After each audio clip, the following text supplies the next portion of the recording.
فيلمنا ዝጅምር ሰርሃትን በዓልቲ ገዙ ቤራክ እናርኤና እንትኸውን ብሃፍትን ህቡብነትን ዝፍለጡ ቤተሰብ እዮም። እቶም ጋዜጠኛታት ህቡብ ሆቴል ከመይ ክሰርሕ ከም ዝኽኣለ ይሓትዎ። ሰርሃት ከዓ ብበዓልቲ ገዙ ምኽንያት ከም ዝኾነን ናታ ሓገዝ ተዘይህሉ ነይሩ ምንም ክገብር ከም ዘይኽእልን ኣዝዩ ከም ዝፈትያ ይናገር። ብጽብሒቱ ናይ ሰርሃት ቤተሰብ ይእከቡ። ናይ ሰርሃት ኣደት መላ ኣብቲ ጋዜጣ ዝወፀ ፎቶኦም ብምርኣያ ሕጉስቲ እያ። ሽዑ ድማ ቤራክ ብስልኪ ትነጋገር። ሓደ ሰብ የፈራርሓ ከም ዘሎ ግልጽ እዩ። ቤራክ እቲ ስልኪ ዓፅያ ናብ ቤተሰባት ትኸይድ እሞ ክልተ ደቂ ኣንስትዮ ደቃ ከም ዘለወኣን ንሰን ከዓ ሃያልና ኪም ከም ዝኾና ንርኢ። ቤራክ ኣዝያ ቁጥዕቲ ኣደ ምዃና ግልጽ እንትኸውን ናይ ሰርሃት ሰበይቲ ሓዊ ዝኾነት ኣዝራ ንደቃ ክንዚ ዝኣክል ተፅዕኖ ክትገብረለን ከም ዘይብላ ትነግራ። ቤራክ ግን ጣልቃ ኣይትእተይን ትብላ። ሰርሃት ንደቁ ናብቲ ናይ ፈረስ ምግላብ መለማመዲ ቦታ ይወስደን። ኣብኡ ከዓ ሓንቲ ጓል ንዕኡ ክትላለዮ ትመጽእ እሞ ሽማ ከዓ ሴፍዳ ከም ዝኾነን ካብ ካልኣይ ብርኪ ቤት ትምህርቲ ጀሚራ ናይ ሰበይቱ ዓርካ ከም ዝኾነት ትነግሮ። ንሱ እውን ሰላም ይብላ እሞ ስለ ቤራክ ተሓቶ። ንሱ ከዓ ንሳ ከም ዘየላ እንትነግራ እተን ቆልዑ ደቁ ከም ዝኾና እንትሓቶ እወ ይብላ። ሴፍዳ ስለ ሳልሰይቲ ጓሉ እንትሓቶ ሰርሃት ከዓ ደቁ ክልተ ጥራይ ከም ዝኾና ይነግራ። ሴፍዳ ከዓ ኣዝያ ትገሪማ ብኸመይ እንትብሎ ዝተጋገኸ ይመስለኒ ምስ በላ ገዲፋቶ ትኸይድ። ናብ ቤራክ ትድውል እሞ እቲ ገንዘብ ኣደላይ ከም ዝኾነት እንትሓታ ቤራክ ከዓ እቲ 1 ሚልዮን ተዳልዩ እዩ እንትብላ ሴፍዳ ግን 2 ሚልዮን ተሓታ። ቤራክ ከዓ ካብዚ ንላዕሊ ክትኸፍላ ከም ዘይትኽእል እንትናገር ሴፍዳ ከዓ ናብ ሰርሃት ከይዳ በዓልቲ ገዝኡ እናተላለቶ ከም ዝኾነትን ጓል 6 ዓመት ቆልዓ ከም ዘላታ ትነግሮ። ሰርሃት ግን ስለዘይኣመና ነቶም ሓለውቲ ይፅውዖም። እንተኾነ ግን ንሳ ዝወለደትሉ ሆስፒታል እውን ከይተረፈ ከም ትፈልጦ ትሕብሮ። ሰርሃት እውን ምንም ከይሰምዐ የባርራ።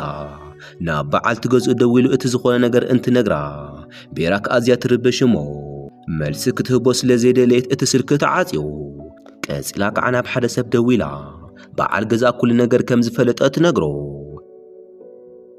ናብ ናይ ቤራክ ጓላ እንትንኸይድ ድማ ሽማ ቀደር እንትኸውን ቀደር ኣብ ጎደና ንሰባት ብራስሌት ክትሸይጥ ትፍትን። ግን ይደኽማ እሞ ክትዓርፍ ኮፍ እንትትብል ዘይነብ ርያታ ንሳውን ፍዮሪ ስለ እትሸይጥ ንኣዲኣ እታ ቆልዓ ጎረቤትና እንድያ ኢላ እንትሓታ ኣዲኣ እውን እወ ትብል። ዘይነብ ከዓ ንቀድር ትፅዋዓሞ ንብሕታ እንታይ እናሰርሐት ከም ዝኾነት እንትሓታ ብራስሌት ከም እትሸይጥ እንትነግራ ዘይነብ ከዓ ስለ ኣዲኣ ትሓታ። ቀድር ከዓ ኣደ ከም ዘይብላን ምስ ሓፍታ ኣዲኣ ከም እትነብር እንትነግራ ዘይነብ ከዓ እናመሰየ ስለ ዝኾነ ሓቢረን ክኸዳ ትሓታ እሞ ቀድር ግን እምቢ ትብላ። ቀፂላ ከዓ እቶም ብራስሌታት ከይሸጠቶም እንተኸይዳ ቅፅዓት ከም ዝፅበያ ትናገር። ዘይነብ እውን ትሓርቕ እሞ እቶም ብራስሌት ንምግዛእ ትውስን። ናብ ሰርሃት እንትንምለስ ከዓ መኪንኡ ብናሃር እናገንሐ ናብ ገዝኡ ይኸይድ። ናይ ሴፍዳ ቃላት ይዝክር። ሽዑ ድማ ሰበይቱ ምስ ዝኾነ ሰብ ኣብ ገዛ ውሽጢ እያ ዘላ።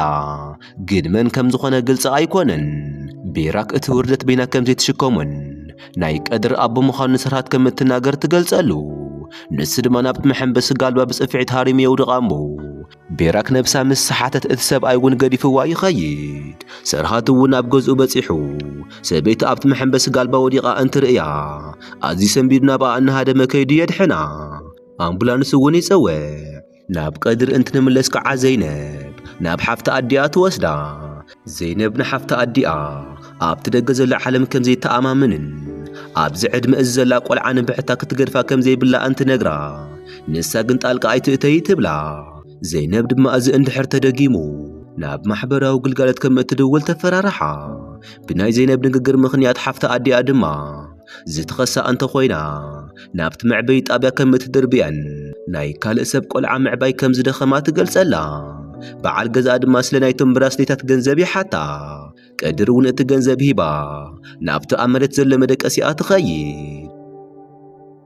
ናብ ናይ ሰርሃት ቤተሰብ እንትንምለስ እውን ኣብ ሆስፒታል ውሽጢ ይርከቡ። እቲ ሓኪም ቤራክ ናብ ኮማ ከም ዝኣተየትን ዘይክትድሕን እውን ከም እትኽእል ይነግሮም። እተን ደቃ ይበኽያ። ሰርሃት እውን እንታይ ክገብር ከም ዘለዎ ኣይፈልጥን። ሰርሃት ቅድሚ 6 ዓመት ክጓዓዝ ዝነበረ ጉዕዞ ይዝክር። ግን ኣብ መጠረሽታ ቤራክ ኣባ ንምንክብኻብ ፍቓድ ክህባ ተሓተሞ ምኽንያቱ ኣዝዩ ስለ ዝሓመመ ናብ ሕክምና ከኣታ ኣይደለየትን። ምስ ሓወየ ብቕልጡፍ ከም እትምለስ ነጊራ ሰርሃት እውን ንምስምማዕ ይግደድ። ኣብዚ ሕጂ እቶም ፖሊሳት ኣብቲ ዙርያ መሐንበሲ ጋልባ ናይ ኣጻብዕቲ ዓሸራት ከም ዘይረኸቡን እቶም ካሜራታት ከም ዝተቋረጹ ንሰርሃት ይነግርዎ። ምናልባሽ ሰበይቱ ንሱ ኣብ ዘይብሉ ናብ ገዛ ጋሻ ኣትያ ከም ዝኾነት ይሓትዎ። ሰርሃት ስቕ ይብል እሞ ናብ ሴፍዳ ደው ኢሉ ቤራክ ናብ ዝወለደትሉ ሆስፒታል ንክትወስዶ ይሓታ። ናብ እንዳ ዘይነብ እንትንምለስ ናይ ዘይነብ ሓፍታ ኢብሩ ናይ ዘይነብ ስልኪ ተሓታ እሞ ናይ ቀደም ኣፍቃሪ ብሎክ ከም ዝገበራ ንፈልጥ። ስለዚ ብኻልእ ስልኪ ክተናግሮ እውን ትደሊ። ኣዲኣ ከዓ ክብሪ ከም ዘይብላ እንትነግራ ኢብሩ ከዓ ክጅመር ከሎ ንስኽን ምንም ኣይትፈልጣን ትብልን። ብኻልእ ገጽ ቱርካ ናብ እንዳ ዘይነብ ትኸይድ። ምኽንያቱ ድማ ዘይነብ ናብ ማሕበራዊ ግልጋሎት ክድውል እየ ኢላ ኣፈራርሕታ ስለ ዝነበረት እዩ። እዚ እንተኾይኑ ድማ ቤራክ ዝተልእኸ ገንዘብ ክቋረጽ ስለ ዝኾነ ቀፂላ ከዓ ንሳ ናይ ቀድር ሓፍቲ ኣዲኣ ከም ዝኾነትን ኣዲኣ ደርብያታ ንሰም እናዕበይዋ ከም ዝኾኑ ትገልጸላ። ዘይነብ ግን ዝኾነ ስሕተት ከም ዘሎ ይስማዓ። ናብ ናይ ሰርሃት ቤተሰብ እንትንምለስ ሰርሃት ንሓውጃን ደቁ ናብ ገዛ ንኽወስደሉ ይሓተው። ናይ ጃን ሰበይቱ ኣብ መሬት ዝወደቐ ገንዘብ ርእያ ቀልጢፋ ተልዕለሞ። ሰርሃትን ሴፍዳን ከዓ ናብቲ ቤራክ ዝወለደትሉ ሆስፒታል ይኸዱ። ነቲ ዶክተር ከዓ ኣታ መዓልቲ ንሳ ኩሉ ነገር ክፈልጥ ከም ዝደሊ እንትነግሮ ግን እቲ ዶክተር እምቢ ይብሎም። ሰርሃት ከዓ እንድሕር ዘይነጊርዎ ጠበቑኡ ከም ዝጽውዕን ሽዑ መዓልቲ መደበኛ ዘይኮኑ ኦፕራሲናት ከም ዝገበረ ርግጸኛ ከም ዝኾነን እንተዘይነጊርዎ ስርሑ ከም ዝስእን የፈራርሑ። እቲ ዶክተር ከዓ ሰበይቱ ንብሕታ ከም ዝመጸትን ጓል ኣንስተይቲ ከም ዝወለደት ይነግሮ። ሽማ ድማ ቀድር ንክኸውን ከም ዝሓተተትን ብድሕሪኡ ድማ ሓደ ቤተሰብ መጺኡ ከም ዝወሰዳ ይነግሮ። ሰርሃት ስለ ናይታ ቆልዓ ኣቦ ይሓቶ። እቲ ዶክተር እውን ከም ዘይፈልጥ ይናገር። ናብ ቀድር እንትንምለስ እቶም ቤተሰብ ብጭካነ ከም ዝሕዝዋን ንእሽተይ ካብ ዘይኮነ ወጻኢ ምምጋብ እውን ከም ዝኸልእዋ ንርኢ። ናይ ቱርካን በዓል ገዛ ናይ ቤራክን ሰብኣያን ፎቶ ኣብ ጋዜጣ የርእያ። ንሳ ብሃፍቲ እናነበረት ጓላ ግን ኣብ ድኽነት ከም ዝገደፈታ ይናገር። ቀድር እውን ሰሚዓ ብለይቲ ቀድር እቲ ጋዜጣ ካብቲ ጓሓፍ ኣውፂኣ ትርእዮ። ዘይነብ እውን ትርእያ እሞ ምግቢ ትደሊ ከም ዝኾነት ተሓታ። ቀድር ከዓ ኣይደልን ትብላ እሞ ትኸይድ። ሰርሃት ናብ ገዝኡ ይኸይድ እሞ ኣብ ክፍሉ ሓበሬታ እንተሃልየ ኢሉ ክእልሽ ይጅምር። ሓውጃን እውን እንታይ እናሰርሐ ከም ዝኾነ እንትሓቶ ሰርሃት ከዓ ቤራክ ከም ዘተላለተን ቆልዓ ከም ዘለዋ ከም ዝፈለጠ ይነግሮ። ጃን ኣዝዩ ይስንብድ። ምኽንያቱ ንዕኡ ኣብነት ዝትኸውን ሰበይትን ኣደንያ። ብጽቢሒት እውን ሰርሃት ናይ ሰበይቱ ሒሳብ ዝውውር እንትሓትት ን6 ዓመት ዝኣክል በብወርሑ ቅዋሚ መጠን ዘለዎ ገንዘብ ከም እትልእኽ ይግንዘብ። ኣድራሻ እውን ይረክብ እሞ ናብኡ ንምኻድ ይውስን። ምኽንያቱ ኣብ ሕልሚ ከም ዘሎ ስለ ዝተሰምዐ እዩ። እታ ቆልዓ እንተርእይዋ ብርግጽ ከኣምን እዩ። ናብ ዘይነብ እንትንምለስ እውን ሓፍታ ብስልኪ ጥራራዕ እንትብል ትሰምዓ። ናይ ቀደም ኣፍቃሪኣ ንምርካብ ትፍትን ስለ ዘላ ዘይነብ እውን ክብሪ ከም ዘይብላ ትነግራ። ኢብሩ ከዓ ሓደ ነገር ክነግረክ እየ እሞ ግን ድማ ከይትቆጥዕኒ ትብላ። ኣፍቃሪኣ ከም ዝእሰር ኣምሲሉ ልቓሕ ወሲዱ ከም ዘይመለሰን ንምኽፋል ቃል ከም ዝኣተየላ ትነግራ። ዘይነብ ከዓ ትቕልዲ ዲኺ ዘለኽ ትብላ እሞ ናይቲ ገንዘብ መጠን ተሓታ 800,000 ከም ዝኾነን ሕጂ ግን ከም ዝጠፍኣን ምንም ከም ዘይትፈልጥ ትናገር። ዘይነብ ከዓ ሓሪቓ ዓሻ ከም ዝኾነት እንትነግራ ቀፂላ ከዓ ኣድራሹ እንትሓታ ኢብሪ ግን ምንም ኣይፈልጥን ትብላ። ሰርሃት እቲ ገንዘብ ናብ ዝለኣኸሎ ኣድራሻ እናኸደ እዩ። ግን ኣብ መንገድን ዘይነብ መኪና ይገጭያ እሞ ክርእያ እንትወርድ ትበኣሶ። ንሱ ግን ጥፋተኛ ንሳ ከም ዝኾነት እንትነግራ ንሳ ከዓ እዚ ጸቢብ መንገዲ ከም ዝኾነን ብናህሪ ክገንሕ ከም ዘይብሉ ትገልጸሉ። ሰርሃት እውን ይቕሬታ ሓቲቱ ናይ ኣርካን ገዛ እናኣለሸ ከም ዝኾነ ይነግራ። ንሳ እውን ኣድራሻ ትህቦሞ። ንሱ እውን እንትኸይድ ቀድር ኣብ ርሑቕ ኮይና ርእያቶ እቲ ኣብ ጋዜጣ ዝረኣየቶ ፎቶ ትዝክር። ኣቦኣ መሲልዋ ኣቦይ ኢላ ትጽውዖ እሞ ሰርሃት እውን ኣዝዩ ሰንቢዱ ኣቦኣ ከም ዘይኮነ ይነግራ እሞ ብቕልጡፍ ናብ መኪንኡ ኣትዩ እንትኸይድ ቀድር ደድሕሪኡ ክትስዕቦ ትፍትን። ዘይነብ ምሸት ምስ ኢብሩ ኮፍ ኢላ እቲ ዕዳ ከመይ ከም ዝኸፍልኦ ይመያየጣ። ኢብሩ እታ ናይ ዕንበባ መኪና ንምሻጥ ሓሳብ ተቐርብ። ዘይነብ እውን ትቕልደላ እሞ ናይቲ ገንዘብ ርብዑ እውን ከም ዘይተውፅእን ምስ ተቖጠረት ብቕልጡፍ እቲ ዕዳ ንምኽፋል ከም እትፍትን ትነግራ።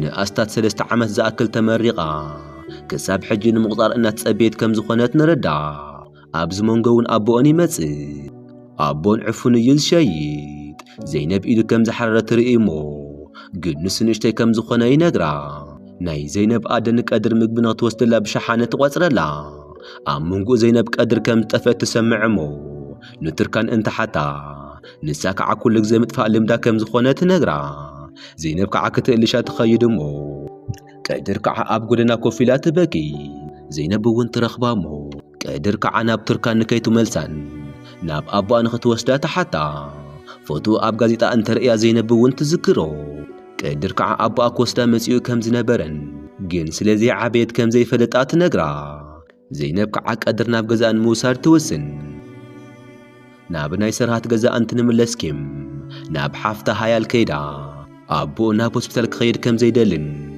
قلبوتا أوزيئو نأدي أنشتيون كم زي حزن تنقرا هايال كع عشا كم زخونتن نسو حزن كري كم زي دل تناقراتو قايقا هايال نأدي أتزوعا أب غزا كم زي لا ذكرات بكي بخالق زينب ناب غزا تبصح تركانو ون سلك قدر كتحتا تمصح زينب ون تحب أمو كم زي رخبتات تناقر ناي زينب بيتسب نقدر بمرآيهم يقرمو تتأليفها مخانا أنت حتوا زينب كعنا متت كم زنبرتن حجنا أبو أدراشا سلازي فلتقت صباحنا بابا كم متوسدات الناقر بصبحتو زينب نقدرن ناب تعبي غزا يخدع قدر كع از غزا بمخانو تدنيقا نهايا لنكيمن بروحق ترئين قدر يحواتا كم زخنا أنت حتى زينب كع اسكن رئينا تبلا شعو سرهاتي رئين مو زينب كميلا نابز كم زمسأتن نمنتاي كم زمسأتا يناقرا نساك عقالو كم زمسأت اللو تناقر سرهات قالو كم زي كنت انت ناقر زينب كعب سبيتو كم استتالي لشعو شعو يردعا نقدر عادي خاب كما وشت إيازلا منال باشون كتموت خاليا أنت بلا زينب دمان منتاي أبقر مقلعا كم زعنت قال تزارب إلا تبقى سمو ناي أبو أدراشات حاتو نسك عاتز فلت نيرو كساب حجك قتل كم زنبري نقرا قدرنا بشقاق تغير كم تدلت ناقرمو زينب حزاتا أنت خير حقوع كم زحمة ما ترئي نختر إيا ون انت حتى زينب أب حقوع ناي مقرفت ملكت سلازر آية تسنبد تقدفامو ناب سرهات كدا أنا بخيت أخل كنزب سلازي مسأت اتاقول عكم زهار موان إيدوم كنت سبرم كم متخيل تناقر سرهات كن اتاقول عاب قزا خد تصنح كم زي بلان انت للا قزا تخاري أبو نخت نبر بزخونا يخون من قدي جنزب كم زي حق زاي نقرا نساك عنا أدي أجزا كم زخونة تحبرو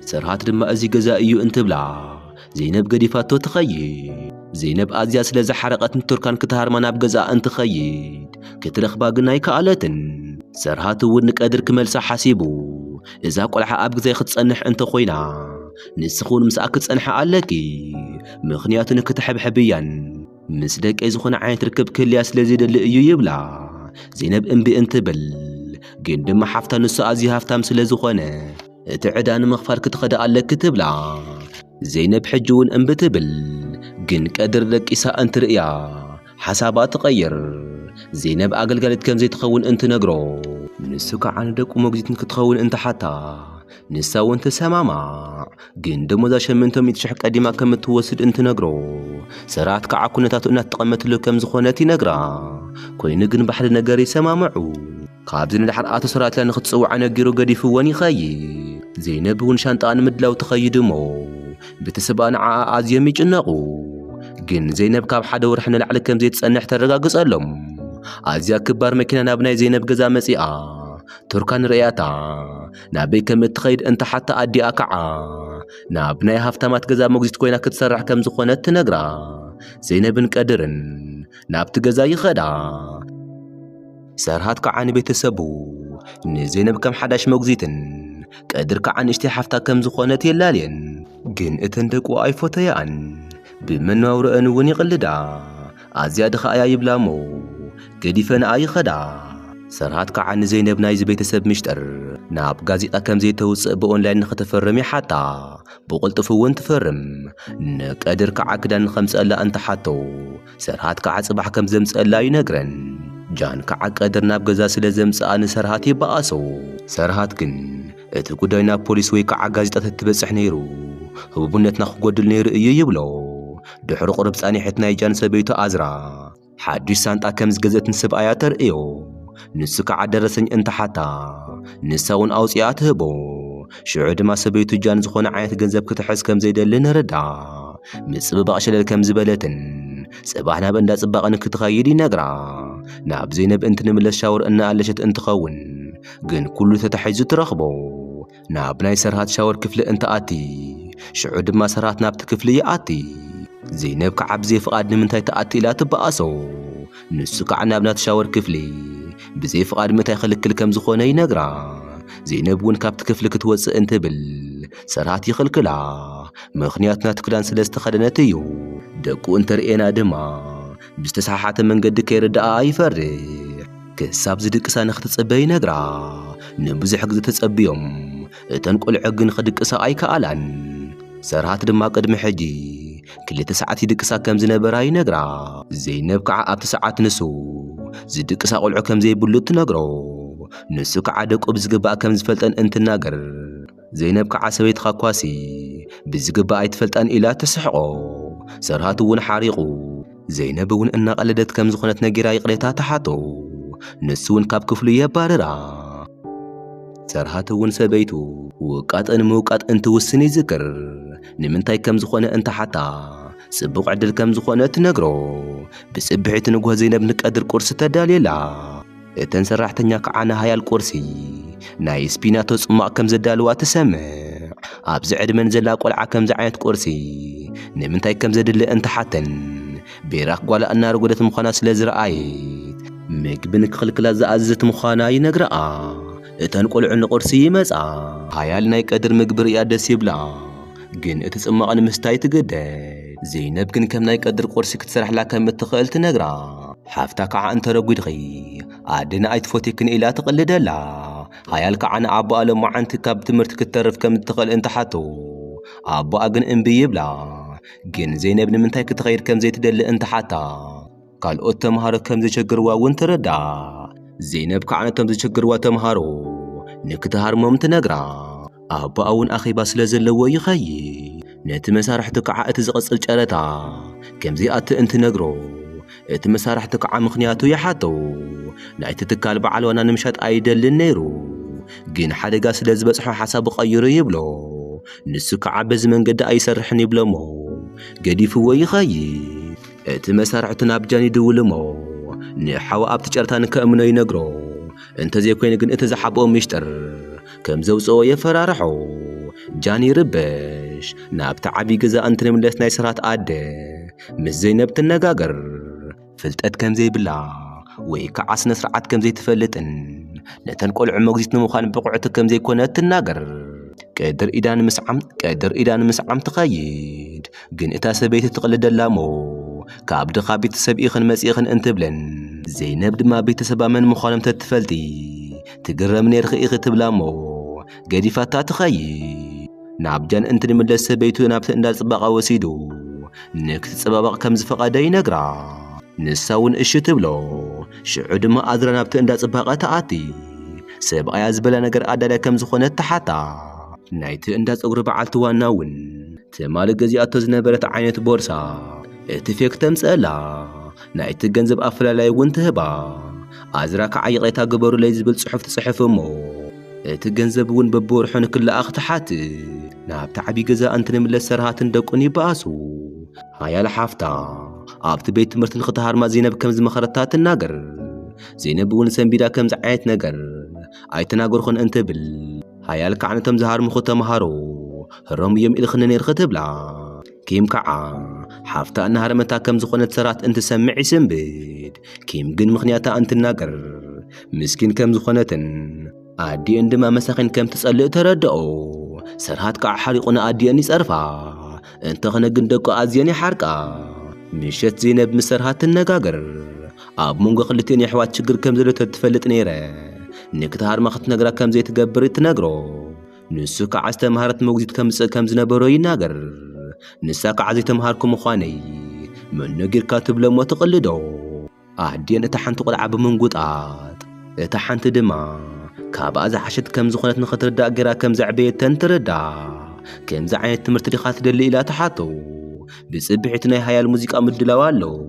ጃሃን ኣዲአን ሓወንጃን ከም ዝዓደመቶ እንትርኢ ስንብድ ሰርሃት እውን ብምስምዑ ይሓርቕ ጃን ናይ ቅትለት ገበን ፈጺሙ ተኣሲሩ ከም ዝወፀ ንርዳእ ሰርሃት ከዓ ንሰርሖ ስራሕ ተቐፂዑ እዩ ይብል ናብ ሃያል እንትንኸይድ ናብ መድረኽ ምውፃእ ትፈርሕ ግን ዘይነብ ተረጋግዓሞ እቲ ኮንሰርት እውን ይጅመር ዘይነብ እውን ብፋፃ ትድግፋ ሰርሃት እውን ብዝትገብሮ ነገር ይሓፍር ኣብ መንጎ እቲ ምድላው ዘይነብ ቀድር ምስ ዓበየት ሙዚቃ ክትፃወት ከም እትኽእል ትነግራ ጃን ይሰምዐን እሞ እታ ቆልዓ ሽማ ቀድር ከም ዝኾነ ሓቲቱ ይስንብድ ሰርሃት እውን ከም ናይ ሰበይቲ ዝበለ ውቃጦ ኣብቲ ናይ ፈረስ ምግላብ መምህር ኢዱ ይርኢ እሞ ናይ ሰበይቲ ውሽማ ንሱ ከም ዝኾነ ሓሲቡ ተላዒሉ ይሃርሞ ሽዑ ጃን እታ ቆልዓ ሽማ ቀድር ምዃኑ ምስ ሓተተ እናበኸየ ካብቲ ሙዚቃ ምድላው ይወፅእ እቲ ፊልም እንተፈቲኹም ወላይ ይግበሩ ሓደሽቲ ዝኾንኩም ድማ ሳብስክራይብ ብምግባር ቤተሰብ ይኹኑ ኣብ ኮመንት ቦታ እውን ኻልኣይ እናበልኩም ጽሓፉ ብኻልእ ፊልም ክሳብ ንራኸብ እውን ስስናይ ንዓኹም ይኹን